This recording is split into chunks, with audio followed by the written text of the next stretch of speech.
started about 3 years ago with then Director of DAS, Jill Findice, and the Bond Life Sciences Center. They were creating a really cool new program called Life Science Society Programs, where they're encouraging faculty. Your mic. It's for us, we can't hear you. Thank you for letting me know. There you go. Very good. Thank you. So the idea was for the Life Science Society program to create an international working group. Oftentimes at the university, we tend to be in our own silos. We sit in our own offices and we just kind of work in our bubbles. But it was a good opportunity for people to start talking to each other, meeting each other, and hopefully collaborating in research. So we started a Focus on Africa angle to that. And we found lots of joy in meeting people who've never met each other but work in the same country. So we're continuing on with that same theme and rocking it. So if your research has anything to do in Africa or by Africans, about Africans, including diaspora, which is what you hear today, those are sort of our focus for that. Today's program is sponsored by the Emmy Office of Research, CAFNA International Program, directed by Dr. Schneeberger, and our work as well. I want to take a quick moment to thank Yanu, our videographer in the back, doing incredible work. Jennifer as well, who helped us on the program, as well as the entire team at CIP. We would not be remiss without thanking our interpreter. This is something new we're starting this year. We want to make sure that our events are inclusive, whether the videos are online or you're here in the room, to make sure that they are accessible to everyone who attend as well. All right, so today we are honored to have Professor Juana Maria Cordones-Cook as our first 2019 program. She's a very busy woman, so we're very excited to have her here. Professor Cordones-Cook is the Curators Distinguished Research Professor and Catherine Paine Middlebush Professor of Romance Language, and that in itself is an incredible feat.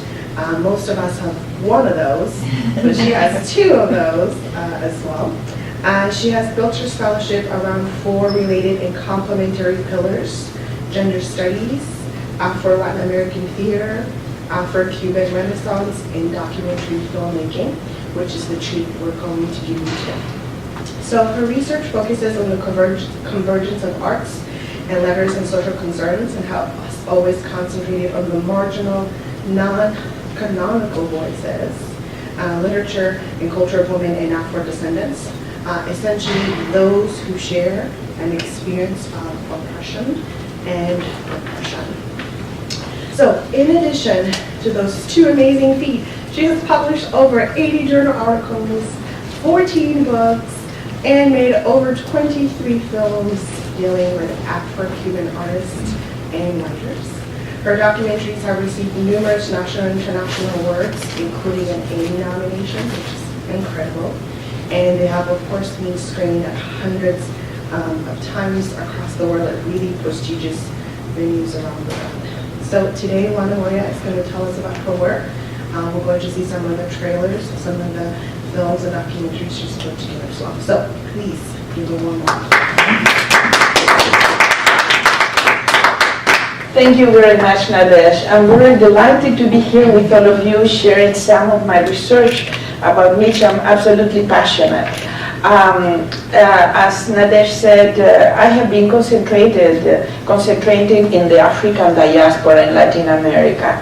And through my research, and this has been over 25 years of research, I have realized that it was in Cuba where the strongest development of intellectuals and artists of African descent had taken place in Latin America.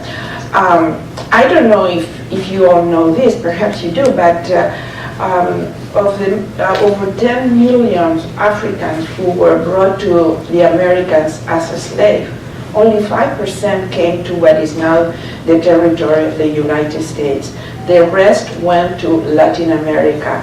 So imagine the abundance that there is of people of African descent, and the incredible fact that a little island like Cuba is where they have had the strongest development. people would wonder, why is this? Well, through the years, they have had intellectuals here and there who were really prominent with great work. However, it was after 1959, the revolution, that where there was a tremendous development of cultural institutions and opportunities for the people in the margins, that this development took place. It is something that it is generation after generation. I happen to call this group generations of artists of African descent in Cuba Havana's Black Renaissance, because it's very much like the Harlem Renaissance that was a few years early, like 3 decades earlier, that came after tremendous and cataclysmic changes like the World War I, the immigration to the northern city, urbanization, that all of the African Americans moved to the area of New York, many, I would say, and where there was a great development. Now the difference is that the Harlem Renaissance was about 10 to 12 years, and this in Cuba keeps happening, generation after generation. I have published quite a bit, and what I'm going to share with you today is some trailers of about my documentaries on these artists. The trailers, I felt it could be a good way of giving you a little bit of the taste of what I do.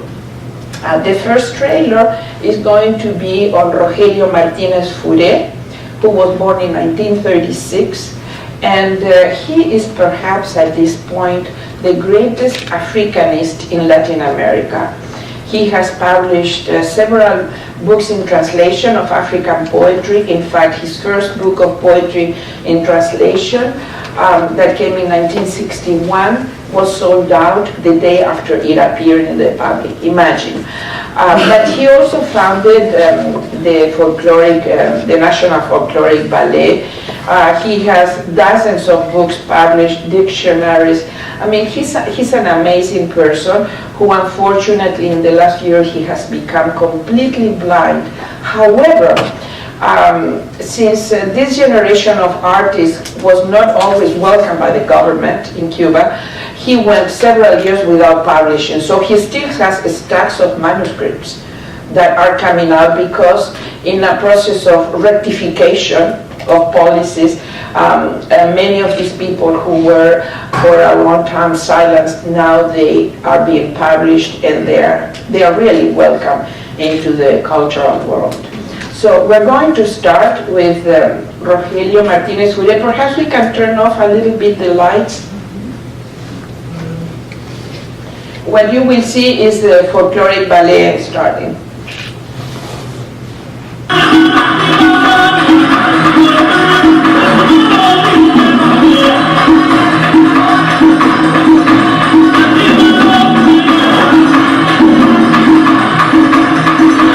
No hay nada global que no tenga una identidad propia, y eso en la obra de Rogelio Martínez Fure está muy marcado por su africanía, quizás por su afrocentrismo, que es algo que muchos criticamos en los grandes estudiosos de África, pero aquí el afrocentrismo de Rogelio Martínez Fure es la esencia de su propia obra personal. No tengo una visión idealizada, romántica de mis orígenes, pero sí una asunción eternamente cimarrona.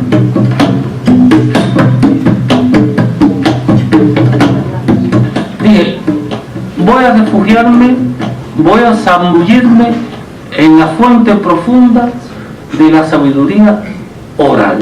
Yo me le escapé a Molina como si fuera un sinsonte. Mon bella mío, un bambo, yo mon bambo, mon bella mío, un bambo, yo mon bambo. En 1982 creé Los Sábados de la Rumba, un espacio donde iba el pueblo y donde cada semana yo los retaba a que me trajeran testimonios de su vivencia, de que eran creadores de cultura y no simples consumidores de cultura.